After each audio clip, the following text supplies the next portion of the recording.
Uma única frase move trilhões. Não é o mercado que está errando, é o jogo que mudou. Nas últimas semanas, vimos declarações sobre guerras, tarifas e negociações e preços reagindo em tempo real. Mas talvez a pergunta não seja mais sobre volatilidade, e sim sobre limite. Até onde uma liderança política pode ir antes que o risco deixe de ser uma narrativa e passe a ser real. E quando esse limite aparece, o risco deixa de ser a narrativa e passa a influenciar decisões de investimento.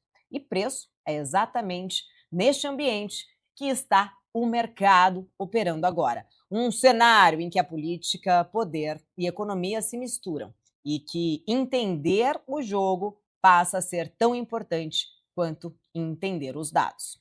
Este é o tema do painel BMC de hoje, que recebe Carlos Honorato, economista e professor da Via Business School. Bem-vindo, Honorato, sempre muito bom tê-lo com a gente. Obrigado. Miguel Daúde, analista de economia e política, bem-vindo. Obrigado, Paulo, um abraço. Obrigada. E Roberto Dumas, mestre em economia. Obrigado, Paulo. Dumas, começando contigo, né? Até entendendo aí toda essa reação que o mercado vem tendo diante de falas ali de Donald Trump, e a gente vê talvez algo ali que chame bastante atenção quando a fala dele faz, né, petróleo cair, faz bolsa subir, e depois de repente tudo volta até numa mudança de tom dele. Isso ainda é um funcionamento normal do mercado, ou a gente pode pensar aqui em um exercício ali de um poder mais influenciado diretamente da política na formação de preço? Veja, Paula, independente... Bom, prazer estar com vocês aqui novamente. Veja, Paula, em primeiro lugar, é importante deixar claro o seguinte. A gente não sabe exatamente o que Trump pensa. Uhum. A gente não tem o telefone de Trump e fala, olha, ele falou isso por causa disso, disso, disso. Então, nós estamos no campo das hipóteses. Uhum. Se, por exemplo, ele falou que vai parar com a guerra nos próximos 5 dias, desde que entre num acordo, e que isso daí seja uma probabilidade de 80% ser negativa e 20% ser positiva, muita gente vai não querer ficar no risco de cauda e fazer uma posição contra o petróleo. Por isso que o petróleo acaba caindo. Ou seja, ele não está tão beligerante como ele estava antes. Por que ele não está tão beligerante? Primeiro que ele já está vendo que a queda do regime vai ser complicada. A queda do regime não cai mais. É difícil você colocar, como a gente sempre falou, uma Deuci iraniana no lugar. Ah, mas o principal bottleneck, o gargalo aí, é o Estreito de Hormuz.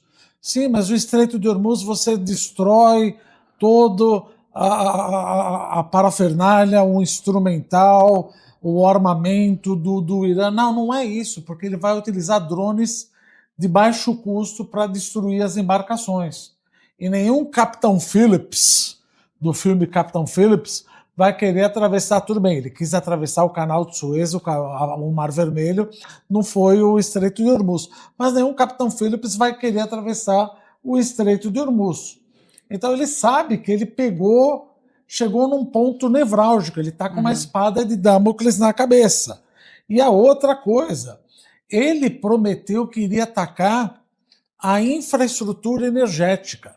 Isso seria um tiro no pé dele, porque atacar a infraestrutura energética do Irã e, eventualmente, o Irã responder com também atacar a infraestrutura energética dos outros países aliados e dessalinificar a água, etc., como pode acontecer, isso vai ser um tiro no pé. Por que um tiro no pé? Porque o preço do petróleo, ou melhor, o preço da gasolina e do diesel já subiu 40% e 35% nos Estados Unidos. Então, mesmo que a guerra acabe agora, para você reconstruir toda essa infraestrutura energética, demora. Então não dá para chegar e falar, a guerra acabou, pronto, o petróleo volta para $60. Pode voltar no momento da alegria, mas parece que ele quer chegar num acordo. O presidente do parlamento, o chefe do parlamento, que quer que seja, falou, não, isso é fake news. Vamos conversar e vamos ver no que a gente pode chegar nessa conclusão. Mas parece que Trump entendeu que a guerra não está tão fácil como ele imaginava que estaria. por 2 pontos. Estreito de Hormuz. Não adianta ter todo o poderio que um drone de 20 mil, 40 mil dólares consegue destruir uma embarcação. 2, você sabe que você não vai derrubar o principal ayatolá ou quem quer que seja, não vai conseguir colocar uma Delcy iraniana no poder. Então ele já está fazendo um hedge do tipo, olha, talvez nós chegaremos numa conclusão.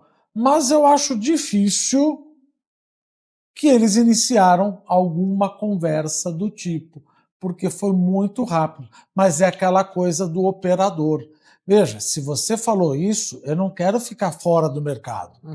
É 80% mentira, é 80% taco, mas 20% pode ser verdade. Então vou fazer minha aposta. Compro, ou melhor, faço uma put de petróleo aqui, o preço do petróleo acaba caindo. E é isso que move os mercados. Os mercados eles trabalham com risco, com probabilidade. Você não pode dar probabilidade que 100% ele está mentindo ou que 100% ele está falando a verdade.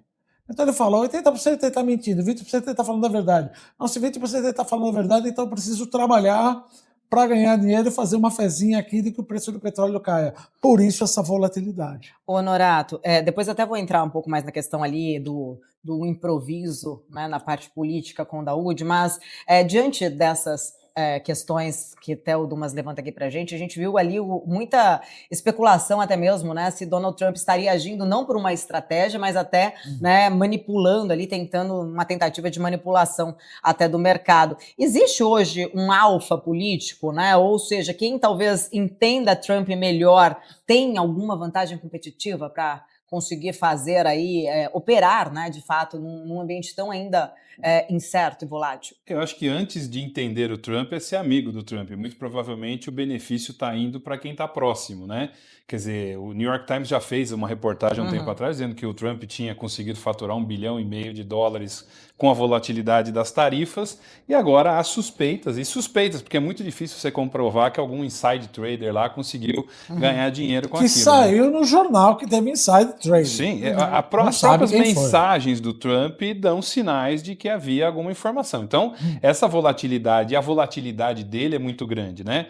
O próprio Marco Rubio, o secretário da guerra americano, né, eles disseram ontem que qualquer decisão sobre a guerra está na cabeça do Trump, né? E todos eles usam sapatos acima do tamanho, seguindo o que o chefe deu, né? Então, o chefe te deu o sapato, você usa. O que comprova que a gente está num sistema do seguinte, quer dizer, você tem uma guerra conduzida pelo Trump, pela cabeça dele, extremamente influenciado por Israel, que aí sim tem uma estratégia efetivamente, tem um objetivo, que é um objetivo grandioso demais, que é reorganizar aquele Oriente Médio da cabeça, da forma como Israel imagina, ou pelo menos como os mais radicais imaginam, e você tem o Irã que se prepara para uma guerra há 40 anos, né? Então, eles estão num território que dá para você esconder míssil, ele tem míssil de longo alcance, ou de médio alcance pelo menos, né? Há um risco que os mísseis atinjam a Europa, então ele tem uma estratégia muito de sobrevivência, óbvio que ele está num limite e qualquer alívio da guerra seria bom para ele, mas ele percebeu que a estratégia maior é o ataque os aliados dos Estados Unidos, inclusive, né? Então, fizeram uma estimativa que as companhias aéreas do Oriente Médio já perderam $50 bilhões. Dubai está na faixa de quase 600 e tantos milhões de dólares perdidos e só nas primeiras semanas de guerra. Então você vai criando um caldeirão de que o fim da guerra é importante, mas como o Dumas falou, acaba a guerra, mas você não reconstrói a infraestrutura imediatamente, a confiança não volta, e cada dia que essa guerra passa, você tende a ter mais lentidão e demora para a reconstrução daquele status que a gente tinha antes. O que comprova que, no fim, a guerra foi uma grande estupidez, porque se era para destruir a parte nuclear do Irã, isso já tinha sido feito lá em junho. Né? Pra você chegar ao acordo do início da guerra... Martelo da meia-noite. Não faz sentido, né? Ô, Daoud, Trump sempre opera bem as narrativas, né? Mas eu queria entender se existe um limite, talvez, desse show, dessa narrativa como um todo. Existe aí, talvez, um limite para que a estratégia, quando ela bate ali no bolso do eleitor, ela começa a ir, de fato, ir por água abaixo? Você enxerga ali que Trump ele teria mesmo uma estratégia ou a ação ali é meio que improviso mesmo? Bom, eu tenho uma visão muito clara do presidente dos Estados Unidos. Ele é movido pela vaidade. E a vaidade que ele tem é tão absurda que ele não consegue ter um mínimo de coerência nos atos que ele comete. É isso aí. Uhum. Ele tem aquela vaidade e eu não sei se a coerência que ele deveria ter por questões de inteligência, ela acaba sendo toda apagada, né, em decorrência exatamente disso. Ele foi eleito com uma mensagem: América em primeiro lugar e a volta do sonho americano. Uhum. Só que isso não está acontecendo. Está acontecendo tudo ao contrário. Quando ele taxa, ele diz assim, não, eu estou mostrando para os meus eleitores que os Estados Unidos vão voltar a ser a nação que o americano desejava. O sonho americano por quê? Porque hoje, grande parte da população, ela está voltada para o consumo de droga. Porque o combate à droga não é você combater quem vende, é você tem que combater quem consome. Porque se tem todo esse movimento de droga, então ele falou, bom, eu vou culpar alguém por isso e vou fazer o meu governo. Aí começou a não dar certo. Aí o que ele faz? Bom, então vamos pegar a Venezuela. Sim, Venezuela é fácil de pegar. Agora, qualquer pessoa, eu sabia, né, porque eu conheço o Irã, conheço alguns países árabes, que essa invasão do Irã não daria certo de forma alguma. Porque o Irã, se você conversa, eles não são contra o regime criminoso, sanguinário dos ayatollahs, mas eles têm um amor próprio. Então, quando Donald Trump faz isso, ele dá ao regime a sustentação que o regime queria. E essa guerra não vai acabar com as mentiras que ele faz. Não, eu já fiz um acordo, vamos tentar. Quer dizer, na realidade, ele causou uma especulação muito grande no mercado, mas hoje, né, no sentido, né, de configurado, o príncipe da Arábia Saudita já disse, não, vamos continuar essa guerra. Porque a Arábia Saudita é sunita e o Irã é xiita. Então não vai acabar essa guerra desse jeito. Então o que nós temos que entender é que o Trump precisa ser parado. Ele não consegue, nem os assessores dele conseguem dizer para ele, olha, maneira, isso não vai ser assim. Ele tem a vaidade, ele não consegue raciocinar com coerência. Isso tudo, nós estamos vivendo um momento que a gente não sabe o que vai acontecer. Ele se coloca muito como um grande negociador, né? E ele tem orgulho até de colocar isso, Sim, né? é a vaidade dele. Então, e ele trata guerra, diplomacia, aliança, tudo isso como uma negociação. Aí eu acho que esse ponto é interessante, o Daoud, porque você coloca ali, né? Ele precisa ser parado. E aí a gente vê ali a reação do mercado a essas narrativas ou essas questões que o Trump coloca. Ô Dumas, só uma coisa, vai lá, o mercado, como Dumas colocou, ele está navegando nessa onda, porque hoje no mercado, eu aprendi uma coisa, né, no mercado financeiro, que você não precisa saber notícia. Trump disse isso, Trump disse aquilo. Você vai lá no Money Flow e vê para onde vai o dinheiro. Você fala, o dinheiro está indo para cá, eu vou junto. Compra no boato, vende no fato. É aquilo que você falou. Subiu demais o petróleo, eu vou ganhar um dinheiro aí. E o mercado, então, ele não está preocupado o que vai acontecer. Ele está preocupado se ele tem as oportunidades para ganhar dinheiro. E hoje, no mercado financeiro, você não precisa saber notícia. É só você acompanhar o dinheiro. Acompanhou o dinheiro, você sabe para onde vai. E o mercado está fazendo isso. Desculpa. Imagina, não, eu acho que traz um complemento até, porque a minha dúvida é o seguinte, né? Trump está negociando também com o mercado ou ele está sendo disciplinado pelo mercado, Dumas? Eu prefiro não acreditar que ele está negociando com o mercado. Porque aí seria uma coisa muito leviana achar que ele está querendo operar o mercado fazendo uma coisa dessa. A estratégia dele é mais geoeconômica. A estratégia dele é uma coisa muito mais... Ele consegue. Obviamente ele consegue. Ele sabe que o midterm elections está aí, ele sabe, como nós falamos, que o preço do diesel e da gasolina subiu 35% e 40%, a inflação já veio lá atrás, ele já viu o Jeremy Powell, não adianta brigar com o Jeremy Powell, que não cortou a taxa de juros, ele já quer deixar algum legado, nem que seja no curto prazo. Nem que seja no curto prazo. Então, isso pode ser uma narrativa que nem a gente fala. Eu acho um absurdo alguém chegar e falar, olha, ele faz isso, isso, isso. Gente, a gente não sabe exatamente o que ele está pensando. Então, a gente trabalha com hipóteses. É a mesma coisa. Ele está falando a verdade, que nem nós falamos. 80% ele está mentindo porque falaram que ele estava mentindo. 20% ele está falando a verdade. É o que eu coloco no meu modelo. No meu modelo eu mando a comprar. Então ele pode, eventualmente, estar trabalhando isso daí, mas isso não seria uma posição de um estadista. Honorato. Então eu recuso acreditar que um presidente dos Estados Unidos queira operar principalmente por causa própria. Você pode querer operar pelo lado de melhorar a economia, mas você sabe que falar que você vai chegar num acordo, dali 5 minutos vai ter um Twitter, um X, qualquer que seja, chame aí, né? Depende da idade que a gente tem, depende de como nós estamos atualizados, vai ter um X. Mas não entra nesse campo, não. Não vamos entrar nesse campo. Ligação Quem vai falar, vai saber qual a rede que a gente usava. Mandic. Orkut. Mandic, Orkut. Orkut, já fica mais difícil. Já fica mais difícil.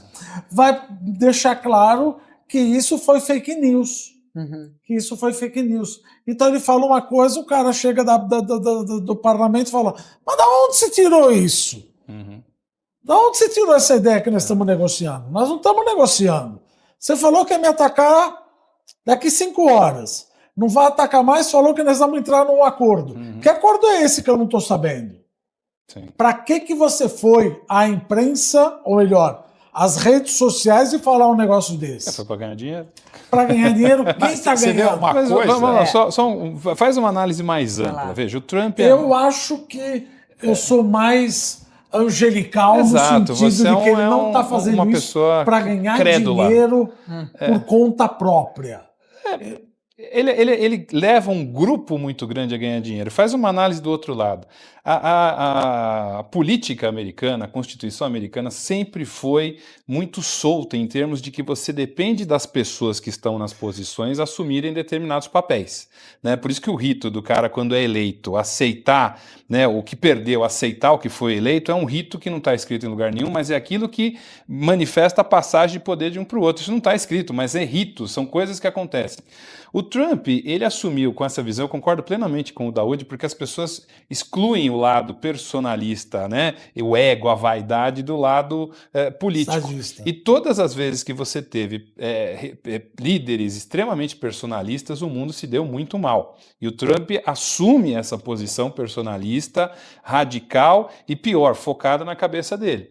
Então o que acontece? Você tem alguém que está junto com o capital financeiro dos Estados Unidos, não se esqueça, ele está alinhado com todo mundo de Big Techs ali, que tem um capital trilionário. Então se você pegar empresas trilionárias apostando 100 milhões cada uma, que não é nada no petróleo, você muda o preço do petróleo no mundo.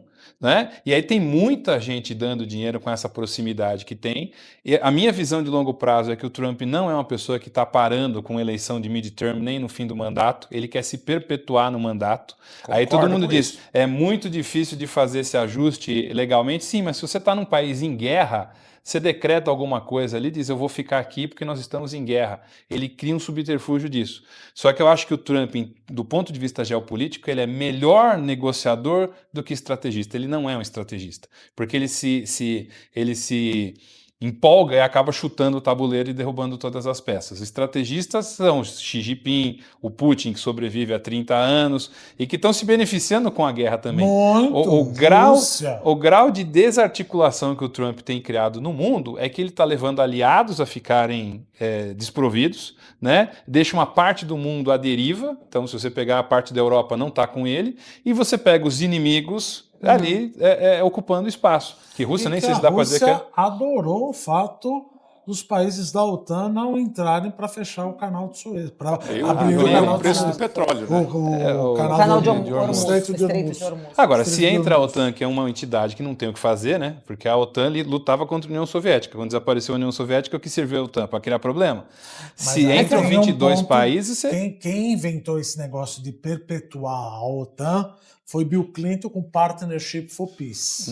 Ele falou, vamos continuar, quem sabe nós vamos trazer o velho Pacto de Varsóvia para o nosso lado. Sim, mas a Rússia falou, pera um pouquinho, você não vai querer colocar ogiva nuclear no meu quintal. Que era o que tinha antes. Então vou colocar ogiva nuclear também em Cuba.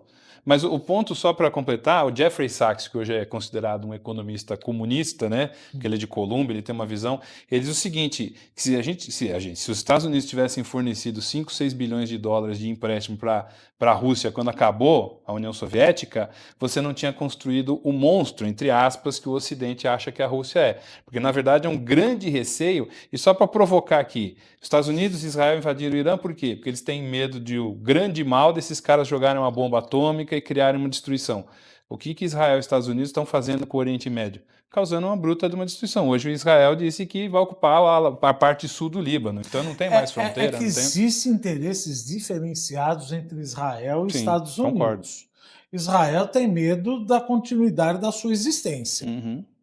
Que é o Ou principal... que a sua existência seja maior do que ela é hoje. Que é o principal coldo da Revolução Islâmica de 1979. Destruir o pequeno Satã. Então, esse é o objetivo. Usando justamente o Hezbollah, o Hamas, os Houthis. Por exemplo, estava conversando com um militar uma vez, talvez eu esteja enganado. Quantos militares nós temos no Brasil? Essa pergunta também, que vem do espaço, não sei. Se eu não me engano, posso estar redondamente Vai lá que eu vou enganado. pesquisar, né? Você consegue dar uma olhada aí? Em torno de 360 mil militares na ativa, nas Forças Armadas. Você tem mais ainda, ou bem próximo, no Hezbollah. Mas fazer uma provocação, quantos dos nossos 360 mil estão preparados para uma guerra?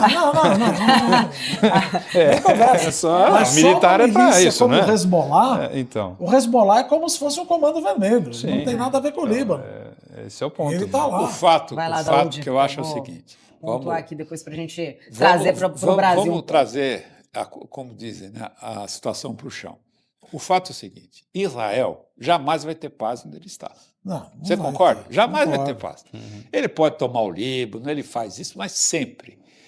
Porque, não sei se vocês conhecem ali, por exemplo, na Síria, quando eu estive na Síria, as crianças, elas têm dentro delas já uma coisa de ódio contra os judeus.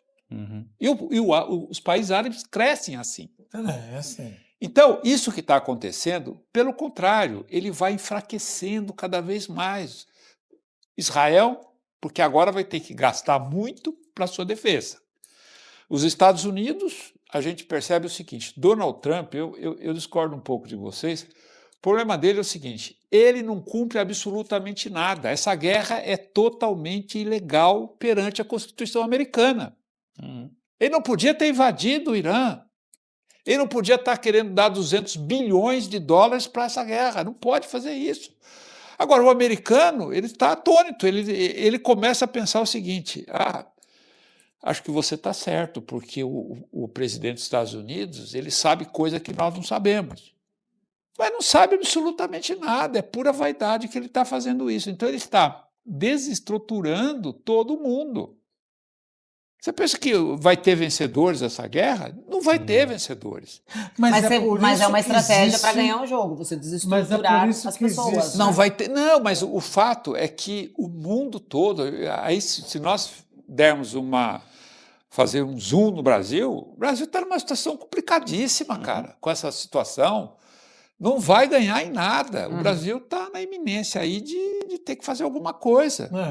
Então, essa guerra, ela é totalmente sobre o aspecto, a visão econômica, política, totalmente fora do contexto. Agora, esses que ganham dinheiro agora correm um risco muito grande, porque a gente sabe que o endividamento do planeta hoje está em torno de 350 trilhões de dólares, o PIB que dá sustentação para isso é de 100 trilhões de dólares. Se você tem qualquer descompasso, porque nós tivemos um choque de oferta, E o choque de oferta é quando você faz a coisa. E você pode causar perdas, né? Daqui a pouco vem um grande banco quebrando. E aí faz o quê? Deflagra o risco sistêmico. Um risco sistêmico forte agora, como foi em 2008, com esse endividamento, não tem quem segura. Não tem quem segura. Isso é ótimo, Daudi, porque aí os economistas liberais, o Galbraith dizia isso, deixa quebrar que o sistema se renova. Mas não se renova desse jeito, o grande problema do liberalismo, nesse sentido, é que o pessoal vai achar que eu sou comunista, né? Mas é o seguinte... Não, eu não vou achar. Eu converso muito com você. Sim. Você é coerente. Obrigado. Quem falava isso é o Herbert Hoover. Secretário do Estado, falou... Deixa a podridão sair do sistema. Exato. Em 1929. Ou seja, ele se você doente, você cura. Não é assim. Eu sou libertário, mas eu acho que eu também tenho uma ponta onde você tem uma pandemia, você pode ter uma presença do Estado. Exato. O Milton Friedman dizia isso. Você tem momentos que... ele não vai assistir hoje esse programa. Mas o ponto é que você tem a principal economia competitiva liberal que interfere em todos os mercados de toda forma. Quer dizer, por que Cuba está caindo? Está caindo porque eles têm eles impedem que outros países vendam petróleo para lá. Mas espera um pouquinho, o que é o comunismo? O comunismo é trabalhar sozinho. O comunismo não perpassa pelo fato de fazer transações com outros países. Sim, eu entendo, mas... Então você pode trabalhar sozinho. Mas você como um líder, você tem que entender que não é justo, em função de uma liderança que tomou o poder, que assumiu o poder, que escraviza uma população, você vai tomar atitudes para matar essa população. Você vai errado todo isso. mundo pro buraco. Você ele é começa líder do a mundo matar. livre, não é? O Trump se diz líder do Ele mundo não está livre. preocupado. Mas, voltando Eu vou pouquinho para brecar Cuba. Israel é questão de sobrevivência, é perigo real imediato. Sim, mas... E sempre vai ser perigo real. Será que é? Para Israel. Não é. Né? Para Israel. Mas você tem 90 milhões de pessoas que vivem num país como o Irã, você tem gente lá que sofre, há uma ditadura sanguinária, mas você tem uma cultura, você tem acesso à educação por muita gente, você tem acesso à saúde por muita gente, né? E é um país que vive há 20, 30, 40 anos sob sanções gravíssimas. E outra coisa, essas sanções... Vamos voltar para 1979. O que a Ayatollah Khomeini falou? Eu quero destruir o pequeno e o grande Satã. Quem é o grande Satã? Sim, mas ele não fez isso até agora. Não fez, mas qual é o objetivo de vida? Sim. Destruir os Estados Unidos. O povo do Irã, ia resolver isso com ele. Eu não vou resolver? Sim, o problema é que há 70 anos atrás, os ingleses e os americanos entraram no Irã e deram um golpe contra um regime democrático porque eles queriam retomar as empresas produtoras de petróleo. Não, e outra então coisa, o mundo quem vai levou o Ayatollah para lá foram os judeus e os americanos e os franceses. Então, eles que levaram. Então, o que a gente tem que entender é o seguinte, guerra não é bom para ninguém, não tem coerência. Porque a partir do momento que o Trump, que ele está fazendo com Cuba, tudo bem, Cuba é um regime comunista, é um regime que sacrifica, que faz, mas o povo cubano não pode passar pelo que está passando. Então, o líder, um líder de uma nação como os Estados Unidos, tem que ter a coerência de entender isso. Agora, eu sei que tem muita gente que está nos ouvindo, que se dane. Não, gente, não é assim. Eu acho que a sociedade ela só vai sobreviver, a humanidade, se houver coerência. Agora, nós temos lideranças que não têm nenhuma formação para estarem liderando certos países. O princípio do comunismo protagoniza, eventualmente, a globalização? Mas não tem comunista no mundo. A panaceia Cuba é comunista. Não, ele está falando de Cuba especificamente. Coitada, Cuba especificamente, é um país não Irã. Com quantos milhões que a gente está misturando com o Irã. É que a gente está falando. Se você precisa de outro país para sobreviver, então você não está abraçando o comunismo. Não, tudo bem, eu não estou questionando qual regime de Cuba, eu só estou dizendo que você impedir que esse país receba energia e tenha condições de exportar seus bens, você está criando uma distorção no mercado que você leva esse país ao buraco.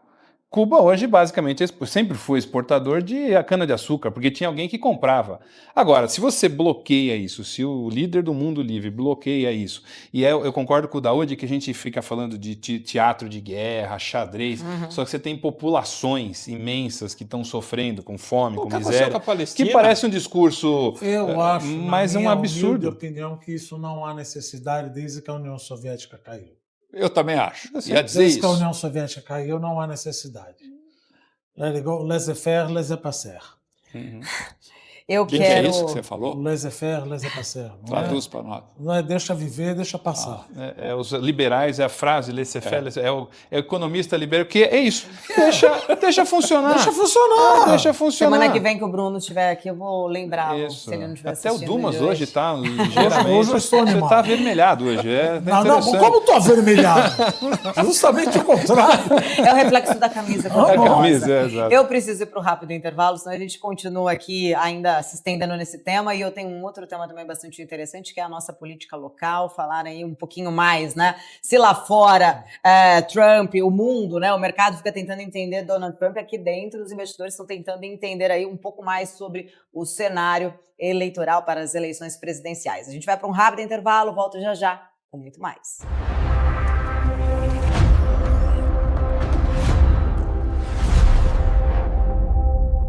De volta aqui no nosso painel BMC, falávamos antes sobre o mercado, tentando, né, ali de fato entender até onde Donald Trump pode ir. A pergunta agora vem aqui para o Brasil, para a nossa aqui eleição, se quem de fato tem este espaço real nesta disputa. Eu começo então com você, Daoud. Na semana passada até falávamos ali de uma terceira via e você foi categórico em dizer que não acreditava nesta terceira via.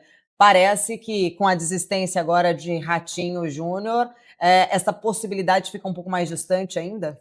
Sim, eu acho que é um sinal, né, do que vinha acontecendo.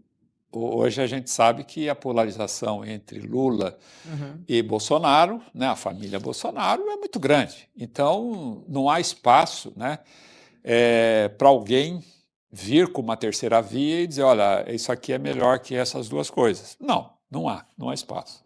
Você pode esquecer. Pode ter alguma coisa ali que, tá bom, temos que mudar o Brasil, né? Mas você não muda o Brasil assim. Você muda o Brasil assim quando nós, né, quando o povo entender que o Brasil precisa de um projeto. Se nós não entendermos isso, nós sempre seremos esse país que vai e não vai, vai e não vai. O Brasil hoje, quando você ouve, hoje, por exemplo, o que está acontecendo no Brasil, nós temos um Congresso que está totalmente dominado pela polarização. É o Banco Master, é o INSS, mas isso precisa ser investigado. Agora, nós estamos falando de algum projeto ou de alguma medida, porque nós temos por aí, nós discutimos no primeiro bloco a questão do geopolítica, a questão macroeconômica, tudo ligado. Será que o Brasil está fora disso? Não, o Brasil não está. O que está fora disso é exatamente o executivo que está em campanha, o legislativo que está em campanha e o povo brasileiro fica à deriva. Então, você não vai ter opção de uma terceira via. O Ratinho saiu, né? Eu acho que fez muito bem de deixar. Ele é uma pessoa muito... tem uma aprovação muito grande no Paraná, né? Ele é novo, não precisa disso agora. O governador do Rio Grande do Sul não tem outra opção, né? Ele tem que ser candidato a alguma coisa.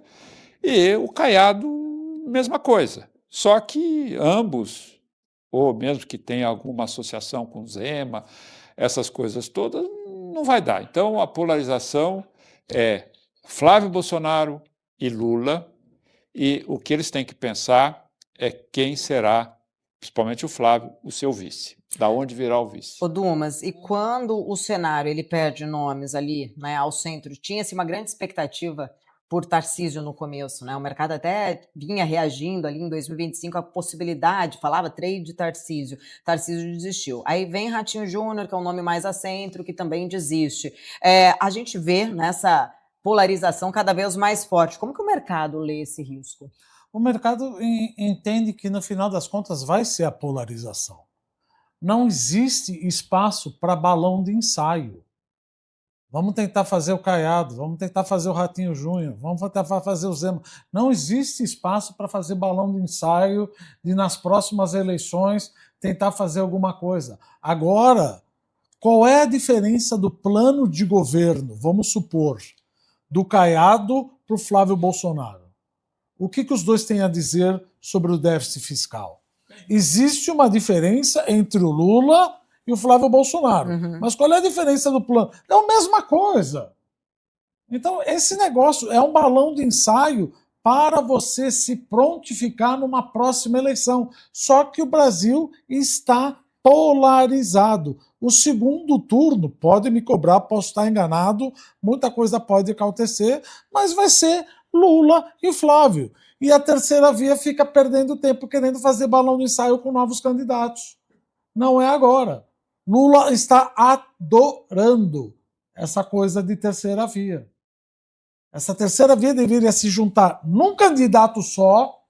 Não estou falando Flávio, não estou defendendo que todo mundo, todos da terceira via, tem praticamente o mesmo plano econômico, o mesmo plano de governo e ir contra o Lula, contra o PT, que está, como o Bruno sempre vive falando, a 72% ou 82% do tempo desde o século XX, XXI aqui, e não mudou em nada a pobreza do país. Honorato, eu li até uma análise, queria entender um pouco da tua leitura, que Kassab, ele tem aí uma grande, né, possibilidade na mão, que é não necessariamente levar à presidência, mas atrapalhar o adversário, né? Se for o nome ali escolhido, por exemplo, como o Eduardo Leite, que ele tem uma posição um pouco mais de centro à esquerda, ele tira votos do Lula. Se acabar vindo a ser Caiado, de mais centro à direita, eu até ouvi que Caiado é até mais à direita do que o próprio Flávio Bolsonaro, mas ele acabaria ali trazendo uma disputa, inclusive colocando a direita nessa disputa. Que essa turma vai realmente para o segundo turno? Desculpa te interromper. Não tem problema, Perdão. mas assim, eu acho que essa é uma pergunta boa para colocar na mesa, mas aí o meu ponto é o seguinte, no meio disso tudo, tem aí o governador de Minas, o Zema, que pode vir como vice de um lado ou de outro. A gente sabe que Minas é o colégio eleitoral ali grande decisor nesse contexto. Você ainda, na semana passada, eu lembro que você falou, Sim. né? Você acredita na força até mesmo do próprio PSD pelo tamanho da pulverização ali nas prefeituras de Gilberto Kassab. Você acredita que ainda dá para ter um fator surpresa nesse meio do caminho? Bom, hoje me chamaram de Mohamed Honorato, então eu acredito na resistência, entendeu? Apesar que o nosso da UD é nosso inside information, porque ele cravou semana passada que não teria terceira via. Eu acho que a gente aceitar essa bipolaridade no Brasil é aceitar a derrota com muita facilidade, entendeu? Porque não é possível num país de 250 milhões de habitantes, 210 milhões de habitantes, com tanta gente competente, a gente tem que ficar na briga entre um senhor de 80 anos que representa 75% do tempo de um país mal administrado na educação, por exemplo, e isso quero ver alguém contestar que a educação no Brasil é um desastre nesses últimos 25 anos, e contra uma família, né? Contra uma dinastia. Nós não estamos brigando contra uma ideia de país, nós estamos brigando contra uma dinastia. Então você tem a briga de um senhor de 80 anos contra não é um senhor, é uma estrutura carcomida de partido de 40, 50 anos versus uma família. É isso que nos resta como brasileiros, é trágico, né? Veja, se você está numa democracia, a possibilidade de você ter opções num primeiro turno seria ótima. Eu acho que a desistência do Ratinho e a desistência do Tarcísio demonstram a falta de coragem, a covardia que esses senhores têm de defender o interesse imediato pessoal, o pequeno poder que eles têm hoje, e o Daoud falou bem, isso é uma questão de timing, porque daqui a 4 anos talvez não sejam mais eles perderam o timing. Perfeito, Sim. Então você precisa primeiro Mas ruptura. calma aí, peraí. Não, mas então a ruptura no Brasil só vem com uma crise externa. Porque o Brasil, na hora que você está chegando perto de uma crise, o pessoal fala, não, também não é mas assim. Mas já estamos numa crise externa. Não, mas a gente... Não, mas você precisa quebrar a economia, quebrar o mundo. Você tem... Não é qualquer crisezinha, é alguma coisa que seja efetiva. Uma Covid foi um evento que os analistas internacionais já estão dizendo que a disruptura que a gente tem na logística começa a ficar perto da crise da Covid. Você começa a ter dificuldade de transporte, né, o pessoal da agricultura que está sofrendo no sul, lá, no Rio Grande do Sul já está com problema. Sim. Então, a gente está vivendo próximo de ruptura, e aí os personagens que a gente tem políticos são absolutamente medíocres. Eu estava lendo outro dia que o Zema saiu do governo deixando 250 bilhões lá de dívida. Aí fala assim, mas quem quebrou Minas foi o PT. Bom, o que o pessoal diz? Que quem quebrou o Brasil foi o PT. Então você vai colocar um cara que não conseguiu resolver o problema em Minas para ser presidente do Brasil, não vai conseguir resolver o problema do Brasil? Ou você tem... Mas depois culpar o PT de novo? Exatamente, quer dizer, depois de 8 anos, então, que a gente precisaria, mesmo que isso agora virou mais torcida do que análise, né? A gente precisaria ter pessoas, ter gente que pelo menos colocassem a cara, não tivessem vergonha, quer dizer, o Ratinho está com medo de perder o Estado para o Moro. Aí, esse é o nível que a gente tem de... Agora, só completar rapidinho. O Kassab é um gênio político. Numa dessa, você enquadrar um Caiado, e eu não vou esquecer, logo que o Caiado deixou lá o governo de Goiás, eu disse que ia ser presidenciável, ele disse o seguinte, meu projeto é tirar o PT do poder. Então você ter duas pontes fortes, a terceira via do lado da segunda, você cria um ambiente que você começa a empurrar o PT para fora definitivamente. Entendeu? Mesmo que no começo você cria um tumulto ali, mas você cria uma unanimidade de tirar o PT. E como nós estamos numa eleição, ganha você quem... Você está querendo dizer que fazer uma aliança no segundo turno? Com quase total certeza. O Caiado não vai se juntar com o PT. Que não vai. Então você está criando... Mas isso não muda o jogo. Não muda o jogo, exato. Estamos na mesma. O que você abordou é muito importante. Você fez uma análise, né, da questão política, do Kassab, tudo perfeito. Só que tem uma coisa. O brasileiro, os 70 e poucos %, não conhece essa articulação. Ele conhece quem? O Bolsonaro e o Lula. Outro dia me perguntaram, Ratinho Júnior é filho daquele Ratinho? Mas não era uma pessoa bem informada. Então não adianta, o voto é que vai decidir. Sim. E na hora do voto, o Kassab, ele tem articulação. A articulação dele tem esse prefeito, tem aquilo. O que ele tem mais? Dinheiro. Né? Porque, evidentemente, que o partido vai ter mais dinheiro. Financiado por nós, né? Vai ter mais dinheiro. Agora, na hora do voto, esquece.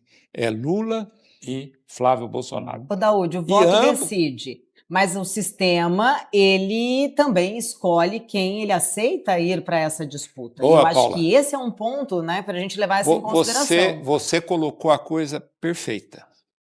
Eleição, Lula, Haddad, né? Lula e Bolsonaro. Flávio Bolsonaro. Não. A eleição. eleição O que aconteceu? O Bolsonaro vinha com a grande chance de ser o presidente do Brasil. Aí o sistema disse, peraí, eu não vou querer esse cara. Quem é o sistema? O sistema financeiro, de poder todo, né? Os grandes empresários, a elite, os intelectuais, os artistas. Falou, bom, para nós esse cara não serve. Serve o Lula. Eles não estavam definindo o Lula como um executivo que resolveria tudo. Eles estavam definindo o Lula como uma alternativa ao que eles não queriam. E essa eleição pode ser a mesma coisa. Essa é a minha dúvida. Então é difícil a gente A minha pergunta dizer. é justamente essa, né? Por que agora o sistema absorveria o nome da família Paula, Bolsonaro que não você para absorveu lá colocar em atrás? ordem essa Vai voltar em quem conversa, você viu? não quer. Então, mas aí mais um ano a gente vai seguir, mais um ano eu falo, mais uma provavelmente. eleição a gente vai caminhar para uma eleição de menor rejeição do que uma eleição de escolha. Mas há uma sutil incoerência no que você disse, porque Qual? o que acontece? Uma hora é o povo que está decidindo na eleição, eu concordo com você, eles conhecem Bolsonaro e Lula. Outra hora é o sistema que define. Não, mas é que o sistema define quem vai para a disputa, não, né? Acho que o sistema é o sistema que define. Mais ou menos, porque tem dinheiro envolvido. Você lembra? Eu me lembro bem. Não é uma coisa assim. Porque isso já começa a ser trabalhado antes, né? Eu me lembro bem dessa campanha do Bolsonaro com Lula. Quando o Bolsonaro começou a despontar como, né, que seria o presidente, aí você via reuniões nas universidades, a elite, os intelectuais, o próprio sistema financeiro, a Faria Lima, todo mundo Até agora, quando o Flávio acende na pesquisa, a Faria Lima entra em pânico, já começa a ficar preocupada. Então é isso, então a eleição é isso. Quando você fala em terceira via, o ratinho, é discurso que não serve para o Brasil. O Brasil, em primeiro lugar, se nós tivéssemos um pacto em que nós estabelecêssemos um plano e falar, ó, este é o nosso plano, uma liderança que nós não temos, este é o nosso plano, e aí você vai ver quem que adere a esse plano. Bom, então, independente de direita, esquerda, nós temos um plano e vamos seguir esse plano. E cada um vai ter que defender esse plano de uma forma que ele tenha condições. Agora, se o Brasil não tiver um plano para acabar com essa dívida, para melhorar as condições macroeconômicas, que você sabe muito bem, nós nunca vamos ter uma nação. Vai ser uma nação discutindo essa realidade com pessoas que não têm nenhuma competência, que não conseguem discutir. Plano de governo, não tem plano de Estado. Só para concluir, porque a gente interrompeu, né? Você ia falar que você discordava um pouco aí. A gente Desculpa, eu interrompi de propósito. Eu quero saber exatamente aonde que você... Agora a minha prática é discordar do Daoud, sempre. Não, mas estou brincando. Não, é que eu acho que a gente acaba criando um funil, é como eu também já disse na semana passada, que nós estamos num país complexo demais, com muitas variáveis, e eu concordo, cada vez mais a gente caminha para que essa polarização seja concretada e é conveniente para muita gente que se polariza. É mais fácil você ter que escolher entre quem está aí e quem quase já esteve aí, ou quem esteve aí em nome do pai, né, do que você ter que apostar no novo, porque o novo pode romper com interesses, né, pode mudar, porque você tem um Congresso dominado, você tem um Judiciário dominado, você tem aí que é a minha dúvida, você acha que nós temos ambiente? Esse Congresso, ele tem capacidade. Mas a eleição é para o Congresso também. Nós estamos... Veja, você precisa ter alguém que olhe para isso e diga, você gastar 5, 6 bilhões, que eu não sei quanto que é, do fundo eleitoral, para os próprios partidos se perpetuarem, alguém precisa acabar com isso. Chama algum deputado de qualquer partido e pergunta para ele, qual é o plano do seu partido? Não tem. Ele não tem. Uma que ele também não sabe. Não, mas a questão não é de... Mas a maior parte do eleitor também não sabe nem a função. Não sei exatamente. Sim, mas aí, cadê a sociedade? Cadê os empresários, os banqueiros? Cadê alguém? Esses decidem na hora do vamos ver. Então, mas é isso que eu estou dizendo. Então nós estamos condenados a ser mais Venezuela do que Irã. É mais fácil entregar. Não gostaria disso. Nós somos isso. Nós somos isso. Mas a gente pode caminhar para isso. Não uma Venezuela que é um absurdo. Nós somos muito fracos. Não, mas assim, a nossa nossa fragilidade que o Brasil vai ser um país comunista. Não, isso é besteira, mas só um comentário. Mas é um país que você não tem plano de Estado, você tem plano de governo. Não deixa. Você coloca a terceira via que pensa a mesma coisa, todo mundo igual. Se essas coisas não começarem a ser colocadas de verdade, mas principalmente quando a gente está falando... nós estamos tendo há 20 anos. Não, mas tem que continuar por mais 20. Mas quem que vai conseguir colocar um plano de governo? A gente não tem. É o que eu estou falando, a gente precisa de uma ruptura, primeiro, para tirar quem está no poder, pelo menos pelo nome de democracia. Não é Bolsonaro. Não, revolucionário. De Bolsonaro. Não. Qualquer um que esteja no poder há 25 anos... Está escutando mal. Uma democracia, três mandatos, quarto mandato, o que é isso? Então, mas veja, a única saída dessa história toda é uma ruptura, por isso que a gente tem que torcer. É o que eu tô falando. Mas a ruptura não vem de dentro. Dentro de um quarto mandato? Não, ela não vem de dentro. A ruptura vai vir do que? Uma crise internacional brutal. Ela não vai vir de uma quebra de você não conseguir fazer com que uma super safra de soja chegue no porto. Você vai chegar da gasolina batendo R$10. Exato. Mas a gente não vai ter uma crise. Aguenta, porque você não tem uma crise fiscal do tamanho que poderia ser uma pandemia, onde as pessoas não podem ir trabalhar. Mas crise fiscal, se o governo emitir dinheiro, ele gera inflação, mas ele vai gerar inflação, a curva de juros vai estipar, eu vou cair meu PIB 3,5%, 3,7%. Mas a gente passou por isso há 10 anos atrás. Reeleita. Exato. E a Dilma foi reeleita. É isso. Eu preciso de uma crise. Veio a crise e ela foi reeleita. Sim. Mas então você está dizendo... É que o Lula está tentando fazer agora. De novo. Mas nem a Ucrânia caiu 8%, se eu não me engano, não briguem comigo, 3,5% com 3,7%, 8%. Nem a Ucrânia caiu 8% em 2 anos. Conseguimos fazer isso e Só fazer uma analogia aqui. Voltamos nela novamente. Vocês devem lembrar rapidinho. Tinha aqueles filmes do Clint Eastwood, Magnum 44, que ele tinha uma arma desse tamanho. E aí ele falava, o assistente dele falava tudo isso para ele. Porque nós não vamos conseguir, não vamos mudar. E o que vai acontecer com a gente? E o Clint Eastwood dizia, nós perdemos, né? Com aquele jeito dele, we lost. Né? Ele só falava assim. Então nós já perdemos. Nós já estamos derrotados. Vamos aceitar o nosso futuro desgraçado e assumir que teremos ou Bolsonaro ou Lula e vamos para o ano que vem ver. Mas você sabe o que eu estava pensando? Nos resignar não é fácil, porque se não há saída, não tem saída. O que não tem solução, solucionado está. Desculpa, eu estou vendo o Museu de Grandes Novidades. Essa conversa nós tá tivemos bonito, há 4 isso anos está quase atrás. virando música. Eu estou falando Cazuza. Baixou o poeta. Nós voltamos à mesma coisa que nós falamos há 4 anos atrás. Sim, mas falamos há 8 anos atrás. Falamos há 12 anos atrás. Não, a gente precisa fazer uma ruptura, precisa ver coisa nova, precisa ver o Amoedo, não sei o quê, vamos voltar no modelo. Ele falou tudo novo ali, eu pensei no Amoedo na hora. Amoedo não, Pois é. Mas tem uma coisa, Paulo, só para descontrair um pouco. Tem uma máxima que vocês conhecem, que o Garrincha, eu não me lembro quem era o técnico. Aí já não é do nosso tempo, aí você está exagerando. Na época, Garrincha também não, né? Que o técnico estava combinando uma partida com a Rússia, lembra? Lembro. Que ele falou, então tem que combinar com os russos.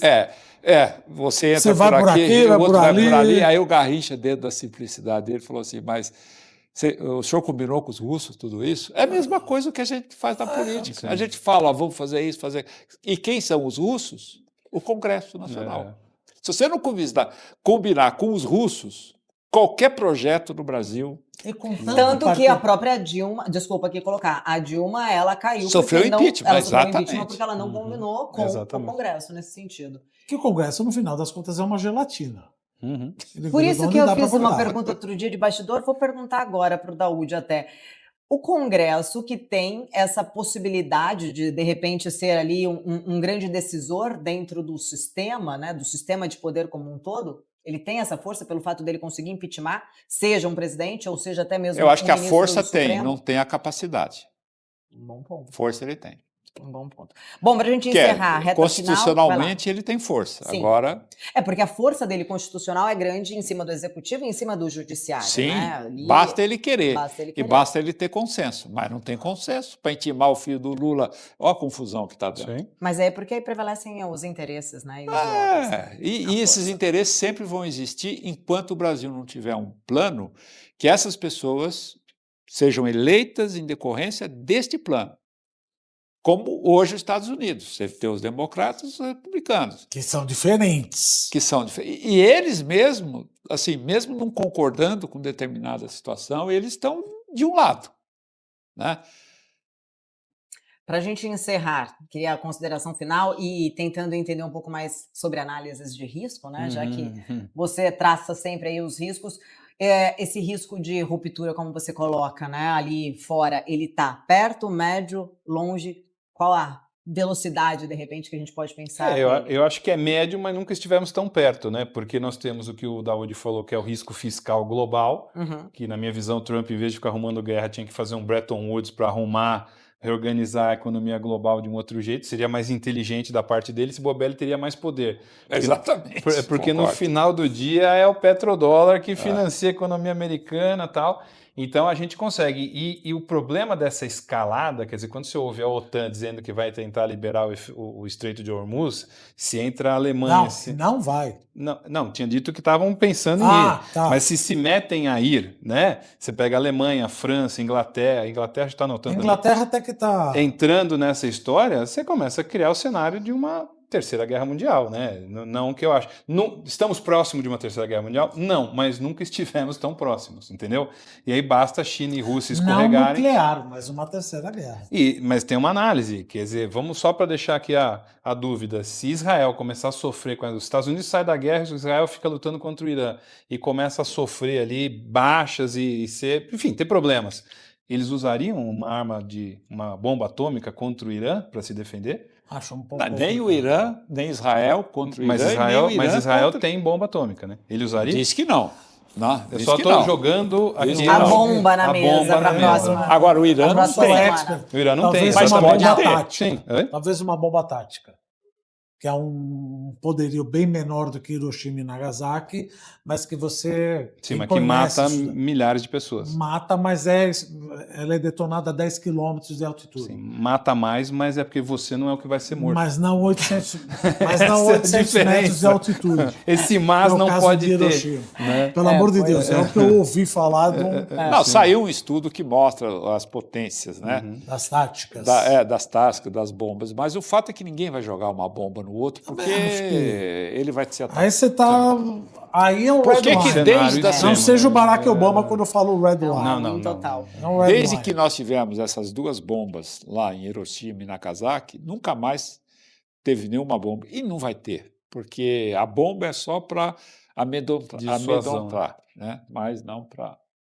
Bom, eu tenho que encerrar, quero agradecer, sempre muito bom tê-lo com a gente. Obrigada, Honorato, da semana que vem. Obrigada, Daúde, sempre um prazer. Obrigado. Roberto Dumas, muito obrigado, foi um prazer falar com os meus amigos aqui, colegas. Estava com saudade, né? Muito obrigado, estava com saudades. Muito bom, quero agradecer você também pela sua audiência. Continue aqui acompanhando a nossa programação. O Painel BMC volta na semana que vem. Até lá, tchau, tchau.